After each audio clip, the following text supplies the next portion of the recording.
Welcome back to the best podcast to ever exist objectively ever in the history of ever. Oh no. It's the best. This week, Lauren's gonna tell us a story.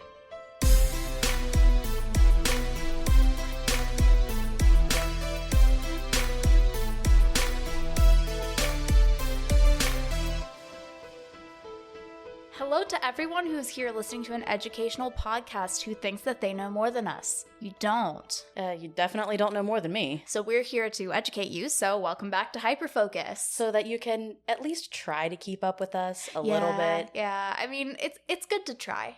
You know, it's good to have goals in life, things to strive for. You know, ignorance is bliss. Mm. And if you think that you can reach our levels of knowledge, then yes, that might be a bit ignorant, but it might make you happy. Ignorance is bliss, and that's why we're mentally ill. Okay, I know you say that as a joke. There is research to support that. Yeah. There is. So, good stuff. Welcome back to HYPERFOCUS. Is there anything else we want to say in our intro? Hi. Welcome. No. Welcome back. Sorry, that was loud. So, wanted to reiterate that you can win stickers. Please do that. Oh, yeah, I forgot about that. Yeah. So, well, maybe you want to tell them how. Well, okay. So, if you want to win stickers, you can write us a review on iTunes. And are we doing reviews anywhere else? I mean, anywhere where you write reviews. Yeah. There's a couple other independent places that you can do it. Just send us a screenshot of your review on Instagram, Twitter, or send us a Gmail. Send us the address you want it sent to, and everyone who writes a review in the month of April will get a free sticker. The stickers are beautiful. You can stick them right on your laptop. Or anywhere. You You can stick them on your car, on your face. Mm-hmm. Yeah. Yep. That's where they Anything. go. All right. So before we get into the episode that we're going to discuss today, some apologies I would like to make for the last episode, for Rachel's last episode. Not necessary. So first, Don't waste their time. I want to apologize to all animal rights activists for the disrespect that Rachel showed for pigeon lives in the last episode, and that she was excited that they were stuck into socks and didn't mind that they were sent on suicide missions. Homegirl, you ever been in New York? You ever seen a New York pigeon? Again, I apologize for that. I also want to apologize for the extreme letdown at the end of the last episode. I'm not going to tell you what it is. You can go listen to it. That's the spoiler. I won't give you what the letdown is. The letdown at the end of the story that Rachel built up this amazing story for and then came to a screeching halt. So thanks for that, Rachel. Yeah, it was fun. It was a lesson in life, if you will. The last apology I want to give is an apology on both of our behalf. I just wanted to apologize for the fighting that you guys unfortunately had to witness. We're doing better now. On Easter. Yep. It was a little chaotic, but you should have seen this kind of chaos coming from us. So really, you're welcome for fulfilling your expectation. So this story, I believe that you are familiar with it, Rachel. Probably. I know everything. Now that I've said that, I'm not going to know it. My mom actually asked me to do an episode on this, so shout out to Mom. Here you go. So now you can learn about this topic. But this topic, it takes place in Steer House Nursing and Rehabilitation Center in Providence, Rhode Island. So Steer House, part of their mission is that they believe in the therapeutic benefits of animal companionship, and they've had cats, parakeets, a floppy-eared bunny, and several regular canine visitors there. Rachel's I'm coming confused. up empty. That's fine. So in 2005, Dr. David Dosa, That was our ice maker. gorgeous. Yes, very nice. Dr. David Dosa said that Oscar, who is one of the therapy cats, was a very scared cat. He would hide in a supply closet like most of the time, but he would come out of the closet when a patient was near their death. Okay. In his article, Dr. Dosa tells the story of Oscar making his rounds and waiting patiently at the door of a woman with breast cancer to be let in. And then he jumped up onto her bed, sniffed the air, and jumped back down and left. Then he went a few doors down to another patient's door and curled up next to her and stayed right there. The nurse saw him and immediately called the family, and Oscar stayed nearby until she passed. Perhaps I have heard this. Yes, perhaps. I don't know much about it, though. All right. There was another instance in which the staff at the nursing home was absolutely certain that one patient was going to die, but Oscar would not sit with them. They put him on the bed and You he can't jumped down. sit with us. Yeah. And so they were like, oh, he's actually, messing up today. We really think this patient is going to die. But instead, he went and sat with another patient. As it turns out, Oscar was right and the doctors were wrong. The other patient died first. So he was a usual therapy cat. He was working in the dementia unit, but he would go in to comfort a patient. And so with these incidents, they noticed a pattern that started when he was about 6 months old, where he was able to accurately predict a patient's death. They realized that this was something unique when he was right about 20 to 30 deaths in a row. What? I'm sorry. Hold on. Please hold. I have to change. My headphones are a little loud. Okay, I'm sorry. You're good. I'm sorry I held back my reaction for that. You're good. It's a lot of deaths. Well, he was in an Alzheimer's and dementia wing in a nursing home. The cat has seen a lot. Yeah. So, the cat has been described as, quote, a furry grim reaper or a four-legged angel of death. This is Oscar the therapy cat. He is able to actually... Is he a therapy cat or is he an angel of death? Like, pick one. Depends on who you ask, really. Most people think therapy cat. What would Oscar say, though? So Oscar is actually known for being a little bit indifferent and cranky unless you're dying. Yeah, because I was going to say he's a cat. Like, there's no way he would say, I'm here to make people happy. He wouldn't be there to make people happy. If I know anything about cats, he would prefer to be a Grim Reaper. Although he was referred to as the Grim Reaper or Angel of Death, and became a sensation because of these things, Dr. Dosa, who's the one who primarily publicized his story and wrote the article on him, was saying that he wasn't ever supposed to be something scary. He was supposed to be something comforting. Well, then you chose a cat. So the alternative would be if Oscar is cuddling with you, in which case you should be concerned, probably. Yeah. Yeah. That's like the ideal job for a cat, is to like only love people when you know they're gonna die. When you know you only have to do it for a couple months. Not months, like days, he would go in weeks, right hours, when they were gonna die. Whatever. Yeah. That's the ideal cat for a job. Cat for a job, yes. And job for a cat. Yep. I love cats. This is not anti-cat propaganda. No, we do. This love is cats. pro-cat propaganda. And this cat was very useful for this. And I actually got to a point where, this is a quote from Dr. Dosa, quote, his mere presence at the bedside is viewed by physicians and nursing home staff as an almost absolute indicator of impending death, allowing staff members to adequately notify families. It shouldn't be funny to me, but it is. I understand. Yeah. I think it's really cool and special and helpful that like they're able to have that indicator to tell the families, but also like, can you imagine getting that phone call like, hey, just wanted to let you know your grandma's about to die. The cat's cuddling with her. It's coming fast. Not a good sign. Yeah. That's it. We have the best team of medical professionals here, but the cat says it's time. Yep. Cat says it's time. And sometimes the medical professionals were wrong, apparently. Yeah. He first made headlines in 2007 when Dr. Dosa's article was featured in the New England Journal of Medicine. I put that in the description. I recommend reading it. It's an easy read. He received a Hospice Champion Award, and he would often be mentioned in obituaries and funeral services. What is a Hospice Champion Award? Like, that just doesn't sound like a good thing to win. It was for like loving care in hospice. Okay. But yeah. And he was very often mentioned in obituaries and funerals, which is interesting as well. Like, how, in what context do you bring up that cat in the obituary or funeral? You know? On the death date, X person died on X date after being predicted hours before by a cat. Have we considered the possibility that the cat is killing the people? I don't think we have. I mean, part of the thing, though, is that nobody actually knows how he's predicting it. It's interesting. Because he's controlling it. Listen, if the cat is killing the people, then his predictions will never be wrong. But there's medical professionals there all the time. Yeah, and they were often wrong. Why would they be so wrong unless the cat was doing something? We have a new theory. Today's new topic is cat murderers. Literally becoming an angel of death. I would like to posit an alternative theory. No. Which is that none. Humans are significantly more fallible than cats. So, okay. Let's consider this for a moment. Okay. You think that cats have a more developed faculty of reason than humans do? I don't think we would know, so I don't think we can say that definitively. Okay. No, I don't think so. Okay.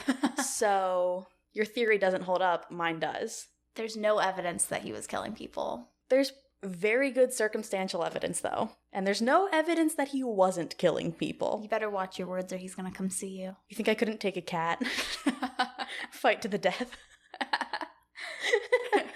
Oh, man. Oh, yeah. Hey, cats who hate people like me, so... That's good. You know, it's probably just because we're on the same wavelength of like, oh, We hate actually, people. what you said is wrong. And we're going with what I'm saying. There's an understanding there. Okay. Yeah. Yeah. As of January of 2010, he had predicted 50 deaths, and as of 2015, he'd predicted as many as 100 deaths. Was he ever wrong? I don't think so. Like, I don't know. That wasn't talked about anywhere. Okay. You know what I mean? We'll talk a little bit about that in a couple minutes. Sounds like revisionist history to me. I didn't write it. Okay, so Oscar is, as we've mentioned, sometimes called the angel of death. So there's a question there of, can he smell the future? Some think he has a spiritual connection that humans can't perceive. That's so good. I'm sorry. I know exactly what you're saying, but can he smell the future? Is this a psychic's synesthete cat? Could be. Oh, yes, I love it. I mean, but also let's Please talk about the spiritual connection as an option. Think about how often cats are associated with Halloween, associated with dark and creepy things. There could be a spiritual connection there, connected with. Why does it have to be dark and creepy things? I mean, I guess like bad luck. Yeah. Although Oscar's adorable, so the general aura of death that they bring with them sometimes. You know that tweet that I don't remember if it was a tweet or where it was from, but it's like talking about how much dog owners love and prize their pets, and then it's like cat owners, this is my cat garbage and I hate him. Oh my gosh. Yeah, that sounds about right. Yeah. I've never had a cat because my dad is allergic, but they're very soft and cuddly. They don't usually like me very much. Sounds like you need to get rid of your dad. No. He's gonna hear that. That's okay. Hey, how you doing? Me and my brother used to watch my neighbor's cats, and I would have to bring my brother because there was one of the cats that was skittish but really liked him. And so he would come over to get the cats so that they wouldn't run away from me. Love that. Yep. And then he took my job and got a raise because he was better at it. Capitalism. Capitalism. That was really hard. Capitalism. I tried really hard and I failed. Oh, man. So Dr. Dosa's theory is that there's even though there isn't a scientific explanation so far for what Oscar was able to do, it likely isn't spiritual, but that Oscar might be able to actually sense a pheromone or some kind of a smell that humans can't perceive. So that's the theory. I'm honestly, yes, I was making fun of the spiritual thing. I'm not totally against that. Yeah. I'm definitely not against the scientific explanations as well. There's probably a little bit of both, but I mean, in humans, I think there's a lot of intuition, and intuition can be a very valuable source, even if there's no scientific reasoning behind it. Although, really, there is a lot of scientific reasoning behind intuition. That's true. Real. There was one study it was published by the Journal of the Intensive Care Society in 2016 that discussed this case. Sounds like a really sad journal. Yeah. I was looking at it and it was interesting because the introduction was on Oscar and then the rest of the article was about how little people know about predicting death. But it basically highlights the need to recognize that we are generally uncertain when death would come. And that's linked in the description as well, but it goes through a lot of statistically how doctors are often unsure and people don't get to say goodbye and those kinds of things. And so it was really beneficial to have Oscar in that one nursing home facility because they were able to alert people before they, alert their loved ones before they actually died. HYPERFOCUS, a podcast for chaotic minds, is brought to you by the both certainty and uncertainty of death. Now back to the show. That's been a very common theme. Yes, that's why I said it. That's why I said it. Just go back to Menene. Or literally any other episode. I mean, Marilyn Monroe, we have both certainty and uncertainty of death. Mm-hmm. And in Menene. Yeah, and in Menene. Violet Jessup. Yep. Wojtek kind of. It's in a war. War in Project Pigeon. Yeah. Good stuff. Welcome to our lighthearted show. Yeah. Please continue. All right. So there are some researchers that think that Oscar's case is the result of confirmation bias. Mm-hmm. So basically there was one researcher who was like, hey, it's very likely that these people were like, oh, that's weird. He happened to be sitting with this person when they died. But there are a lot of people dying there. Right. So that was the argument. And then they only pay attention to who he is sitting with when that person dies. Right. Yes. So that is, that school of thought is out there. To me, though, that doesn't seem super convincing just because of how dependent the doctors and nurses were on Oscar. When he would predict, they would call the family, that kind of a thing, and he would be correct so often that doesn't feel likely to me. Like, that wouldn't work if it were only confirmation bias. You know what I mean? Do you think? Seems like it to me. I was curious what you think, and you guys should we also let us know what you think. Like, but how many... was there ever any mention of how many times they called the family and then the person didn't die? That was never discussed. Right. Or times when they, if the cat sat with someone for 10 minutes and they didn't notice, or no one reported it, or it... Yeah, whatever. So we'll never know the specific stuff on that, but honestly, like, I don't buy it. Like, I think that there was something there, personally. I'm always skeptical of things not being confirmation bias. Yes, I know you are. So... in all likelihood, there was probably some truth to it and a little bit of confirmation bias compounding. It is notable, though, that, quote, Oscar's mere presence at the bedside is viewed by physicians and nursing home staff as an almost absolute indicator of impending death. I thought it was interesting, too, how much of a comfort Oscar was to the families. So that was something that people would talk about, like, even though I couldn't be there with my loved one, Oscar was there. That was something that people would literally discuss. What, did they not believe Oscar so they didn't go? Or they couldn't get there in time or something like that. There was one family that said that, quote, "It's not that we trusted the cat more than the nurse." First of all, great way to start. Sounds like a lie to me. Sounds like you trusted the cat more. Well, the next sentence is, not exactly. Yeah. It was, well, there was just something about Oscar. He seemed so convinced of what he was doing. He was so clear in his intention and dedication. So, regardless... To murder? No. His dedication to murder? No. I'm unconvinced. Regardless of sneeze. Yes.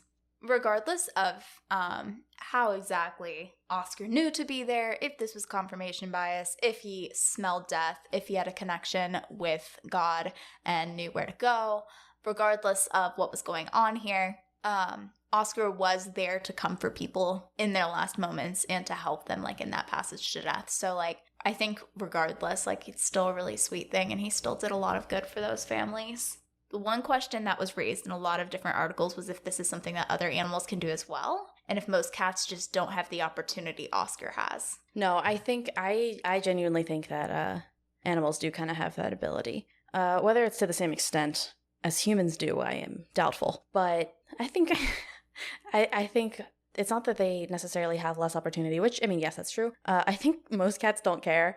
No, but I've had plenty of experiences where, like, okay, you know how I think I told you this, or maybe I told our other roommate, but there was one day a couple weeks ago where I was just, like, really struggling, and I went for a run, and literally every dog that I passed, like, pulled to come near me and was, like, trying to lick me and stuff, and I was like, I feel like I should take that as a sign that I need some help. Yeah, probably. Like, I think there's something to that. I think so too. Oscar was adopted as just a little baby cat and was raised in a nursing home, so he would have had the opportunity to learn how to care for people, learn how to be a good therapy cat as they were dying, and maybe sense right before they were going to die and be there for them, really. Like, I think that there's a question there that could beg a lot of future study, just in, like, okay, so if cats are raised from when they were little kittens, if any cat is able to comfort in the same way and be intuitive in the same way as Oscar. I think that's an interesting question. I guess the listeners can't hear me nodding. No, they can't hear you nodding. Rachel was nodding. We need like a skeptical, like a third person narrator to say what's going on. That would be very funny. So, I tried to look into and see if I could figure out if Oscar was still alive. I found no information saying that Oscar was dead. I looked on the Steer House. I was gonna ask. The nursing home, the Steer House website. Did you say what year he was born? Do you know how old this cat is? Started in 2005. Wait. How old is he? Hold on. He's getting up there. The longest I've ever had a cat live is 16 years. Yeah. Okay, so he was born in 2005. And he appears to still be living? I looked all over. Is he gaining lives? Maybe. As people die? Maybe. He doesn't just have 9 lives. I was wondering. I was like, maybe he's immortal. He's gaining the powers. He's not only killing people. he's gaining their lives. Okay. I don't think Oscar is killing people. I just want to go on the record and say that. I feel like I should.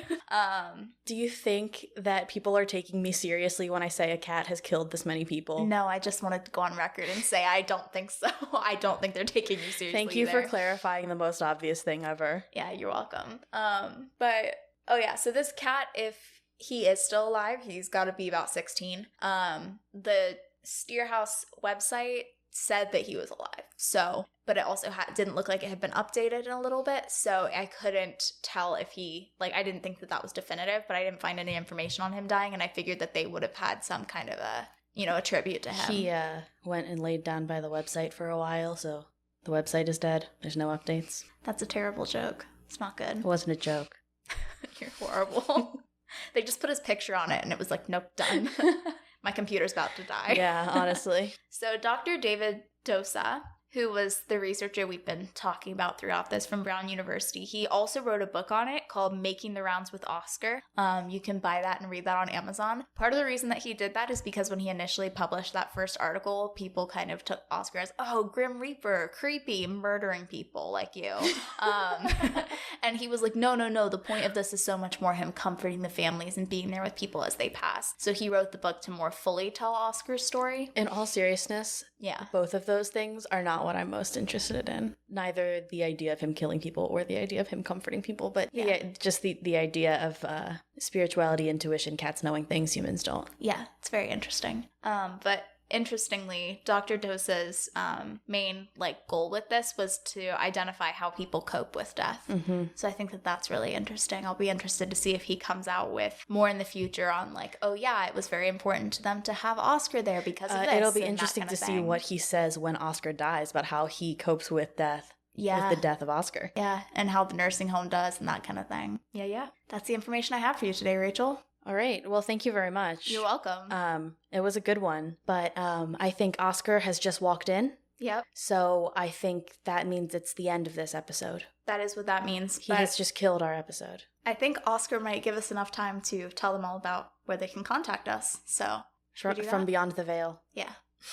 Oh my goodness. No, we are not dead. Not yet. But you can find us in many places. So many places. We're everywhere. We're all over the world. We're all around you. We're in all the corners of the internet. Don't make me do the all around you thing. Oh, please don't. I'm gonna. Simply because you asked me not to. Rachel, please do it. I'm begging you. I really want you to do it so badly. I love when people beg me for things. Oh my gosh.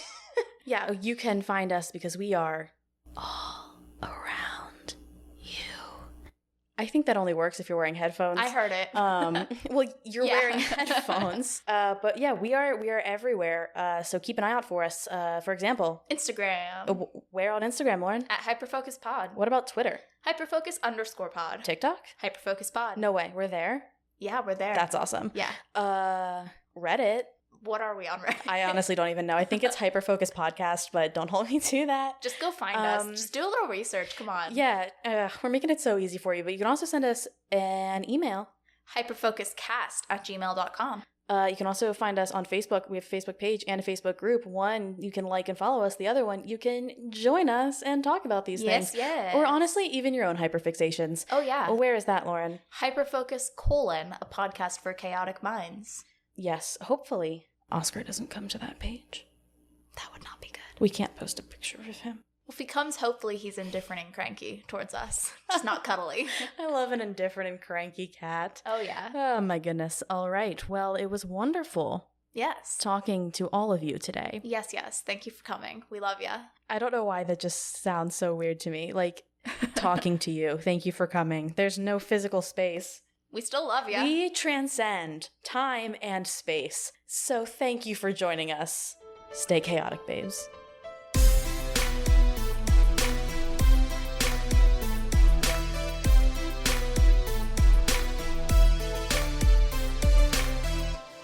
But that it might, the Oxford...